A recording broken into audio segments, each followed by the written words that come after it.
किसी का 8th house में मंगल आ गया, तो देखिए 8th हाउस का मंगल आपके, एक होता है ना कि सडन कुछ ना कुछ प्रॉब्लम्स दिखा सकता है आपके बॉडी में, कोई ब्लड रिलेटेड डीप कोई ऐसी प्रॉब्लम दिखा सकता है, या आपके कोई, एक होता है ना कि आपको खुद को ही एक लाइफ के जो अप्स एंड डाउन्स आ रहे हैं सडन, उसके बारे में पता नहीं लगता कि ऐसा मेरे साथ क्यों हो रहा है, तो ये प्रॉब्लम दे सकता है। कोई आपको इनहेरिटेंस मिलने में दिक्कत आ सकती है अगर आप अपना अग्रेशन या लड़ाई झगड़े में पड़ेंगे, तो उस चीज़ का विशेष ध्यान रखें। आपके इन लॉज के साथ भी तालमेल बनने में आपको प्रॉब्लम आएगी अगर मेलेफिक इम्पैक्ट यहाँ पे हो जाता है, और मंगल खुद भी कहीं ना कहीं आपको भी अपने बोलने पे कंट्रोल करना है, और सेम आपकी जो वाइफ या आपके हस्बैंड होंगे, स्पाउस होगा, तो उनको भी कंट्रोल करना चाहिए। तो वो आपको एक बेटर तालमेल बना के चलेंगे तो बेटर आप लाइफ को जी सकते हैं, क्योंकि मंगल अग्रेशन तो देगा ही देगा आपको, तो उसका थोड़ा सा ध्यान रखें। और आप ये समझें कि आप किसी भी चीज़ को ओवर पावर नहीं कर सकते हैं, कि आप सोचें कि मेरी ईगो, मेरा सेल्फ वो इतना आगे हो जाए कि मैं दूसरे को सप्रेस कर दूँ, तो वो चलेगा नहीं, उससे रिलेशनशिप में खटास ही आएगी, तो उस चीज़ का आपको विशेष ध्यान रखना चाहिए। अब मान लीजिए मंगल किसी का 9th हाउस का है, तो मान लीजिए मंगल 9th हाउस में आपके जो भी फादर फिगर हो गए, आपके गुरु हो गए, आपके फादर हो गए, तो जिनसे भी आप गाइडेंस ले सकते हैं, तो आपको कई बार ये लगता है कि आप वही है कि आप ओवर पोजेसिव हो जाएंगे, एक आपका जो फैमिली बिलीफ सिस्टम है उसमें कोई ना कोई आपको अपनी बनाई हुई एक मंशा होगी कि नहीं मेरे को ये समझ नहीं आता, तो उससे आप अपने रिलेशन ख़राब कर सकते हैं। और कई बार ओवर पोजेसिव होना भी उन चीज़ों के लिए वो गलत हो जाता है, तो वहाँ पे आपको नुकसान हो सकता है लाइफ में, तो उस चीज़ का आप लोग विशेष ध्यान रखें, अपने फादर के साथ तालमेल बना के चलें। फिर वही कहूँगा कि मंदिर जाके या अपने घर पे ही आप एक सिस्टम बनाएं, डिसिप्लिन में रहें, और हनुमान चालीसा करेंगे तो आपको फ़ायदा मिलेगा उसका। 10th हाउस का मंगल काफ़ी बढ़िया है, अगर 10th राशि में ही आ जाए तो बहुत बढ़िया माना गया है, तो आप लोग लैंड बैंक अच्छा बना सकते हैं लाइफ में। और एक होता है ना बहुत ही फोकस्ड रह के कोई भी आप लोग बड़ा काम कर सकते हैं, जैसे मान लीजिए आपने कोई कारखाना लगा दिया जिसमें वुडन बोर्ड्स बन रहे हैं, और जैसे फॉरेस्ट से वुड आई आपके पास, उसको जो प्लैंक्स बनते हैं और ये सब बनते हैं, ये भी सब मार्स के ही काम है। आर्मी हो गई, मिलिट्री हो गई, जो मैंने वीडियो के स्टार्टिंग में बोला आपको, फायर वेपन्स हो गए, जिन देशों में ये काम लीगल है वहाँ पे आप लोग कर सकते हैं, उससे कोई दिक्कत नहीं है। और एक आप लोग इलेक्ट्रिसिटी का काम कर सकते हैं, अगर सूर्य आ जाए यहाँ पे तो आप सरकारी टेंडर भी ले सकते हैं, जैसे रेलवे के अंदर आपने अपना कोई भी ऐसा इलेक्ट्रिकल का ले लिया, लाइट का सप्लाई ले लिया, वायर का सप्लाई ले लिया, ये काम आप सेकेंड हाउस से भी कर सकते हैं। और अगर 8th हाउस में भी आपका बैठा है मंगल, जो मैं बताना भूल गया आपको, तो आप लोग भी इस तरह का काम कर सकते हैं, तो ये आपको एक बेटर रिजल्ट्स देंगे। उसके बस 8th हाउस के मंगल में भी हमारे को हमारे बोलने पे कंट्रोल करना है, क्योंकि सेकंड हाउस को देखता है, सेकंड हाउस हमारा स्पीच का हो गया, उस चीज़ का ध्यान रखें। अगर ब्लड ब्लड रिलेटेड कोई प्रॉब्लम है तो उसका भी ध्यान रखें आप लोग। अब मान लीजिए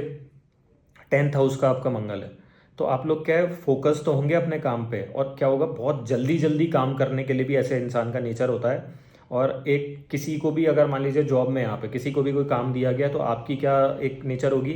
कि आप हर काम खुद पे लेके, और एक होता है ना कि सेल्फ प्रायोरिटी पे काम को ले लिया और कर दिया, और फिर अगर आपको उसके अकॉर्डिंग आपका मेहनताना नहीं मिल रहा है या आपका प्रमोशन नहीं मिल रहा, फिर वो बात आपको चुभती है, वो गुस्सा अग्रेशन बाहर आता है, तो उसका आपको खुद ही एक अपना होता है ना कि अपने नेचर को उस तरह से बना के चलना है, और अपने आप को काम डाउन रखना है, क्योंकि एक लीडरशिप क्वालिटी दी है भगवान ने आपको, अगर यहाँ पे प्लेसमेंट है तो क्यों ना हम उसका बेटर वे में यूज़ करें, लोगों के लिए लड़ें, लोगों के लिए खड़े हुए, वो ठीक है, खुद का भी ध्यान रखें, और एक बैलेंस बना के चलेंगे लाइफ में, तो आपको वो हर चीज़ का बेटर रिजल्ट देगा। और मंगल यहाँ पे आपको एक बढ़िया रिजल्ट देने के लिए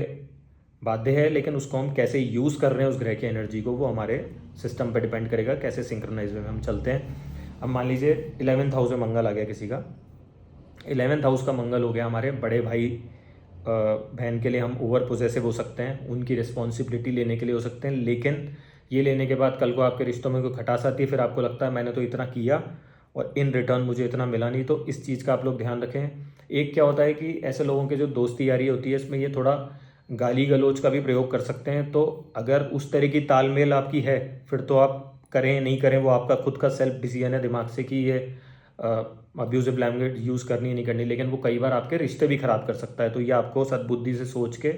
एक डिसीजन लेना चाहिए, और एक डिप्लोमेटिक वे में अप्रोच रखेंगे किसी भी चीज़ को अपने गेंस के लिए, अपने प्रॉफिट के लिए, तो वो बेटर रहेगा, आपके डिज़ायर फुलफिलमेंट जो भी आप चाहते हैं अपने 11वें घर से वो बेटर मिलेंगे। और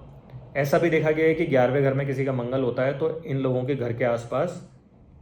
मांगलिक कार्य वाली जगह जो होती है ना, जैसे शादी ब्याह के मैरिज लॉन हो गए, बैंक्वेट हो गए, वो ज़्यादा मिलते हैं। तो ये कुछ सिग्निफिकेंस हो गए हमारे 11th हाउस के मंगल के। अब हम लोग बात करें 12th हाउस का मंगल। तो देखिए 12th हाउस में अगर मेलेफिक्स जाते हैं तो आपका जो भी स्लीपिंग पैटर्न होगा उसमें कुछ ना कुछ परिवर्तन लेके आएंगे या डिस्टर्ब करेंगे आपका पैटर्न, या दुनिया से उल्टे उल्टे चलते हैं आप लोग। जैसे राहु आ जाएगा, मंगल आ गया, तो लोग दिन में काम करते हैं, रात में सोते हैं, आप उसके उल्टे तरह के काम में लग जाएंगे कि मान लो या तो मेंटली आप परेशान हैं इसलिए होगा, या ओवर थिंकर्स होंगे इसलिए होगा, या ऐसा हो सकता है कि आप इंडिया में रह रहे हो और अमेरिका के शेड्यूल से काम कर रहे हो। तो वो इस तरह से अगर यूज़ करोगे तो ये बेटर है, बशर्ते कि अपनी नींद को ख़राब करना और फिर उल्टा सोना करना, तो वो आपका सेहत भी ख़राब करेगा, क्योंकि मंगल हमारी बॉडी है, हमारा फर्स्ट हाउस है, तो उस पर भी हमें ध्यान देना है। और एट टाइम्स क्या होता है अग्रेशन में, ऐसा इंसान अपनी जो प्राइवेट बेडरूम लाइफ है उसमें भी हाथ धो बैठता है और एक गलत तरीके से बिहेव करता है, अग्रेशन से करता है, डोमिनेट करता है, तो वो चीज़ बिल्कुल गलत है। मतलब क्या होता है, अब यहाँ पे आपका एक ग्रह बैठ गया तो आप कोशिश करें कि अपनी एनर्जी को योगा में, फिटनेस में, और किसी भी तरह से होता है ना कि वैसे तो ये 12th हाउस मोक्ष का है, मोक्ष का रास्ता है, मंगल इतनी आसानी से मोक्ष लेने नहीं देगा, केतु की एनर्जी होती है तो वो ज़्यादा बेटर रहती है। तो आप एटलीस्ट पाठ पूजा करके, हनुमान चालीसा करके, जो भी हमारी कुंडली में मंगल का इम्पैक्ट ख़राब हो सकता है उसको हम प्रॉपर वे में चैनलाइज अप्रोच से अपने लाइफ को व्यतीत कर सकते हैं। तो दोस्तों, अगर आपको ये वीडियो पसंद आई हो तो अंत में मैं आपसे एक रिक्वेस्ट करना चाहूँगा कि इस वीडियो को प्लीज़ शेयर करें, सब्सक्राइब करें मेरे चैनल को, और जितना आपके फ्रेंड्स एंड फैमिली में आप इसको सर्कुलेट करेंगे तो अगर जो भी इंटरेस्टेड लोग हैं उनको प्लीज़ करें, जिससे कि वो भी इस चैनल के माध्यम से, एक नॉलेज शेयरिंग प्लेटफॉर्म है, तो उनको भी फ़ायदा हो जिस तरह से आप लोगों को फ़ायदा हो रहा है।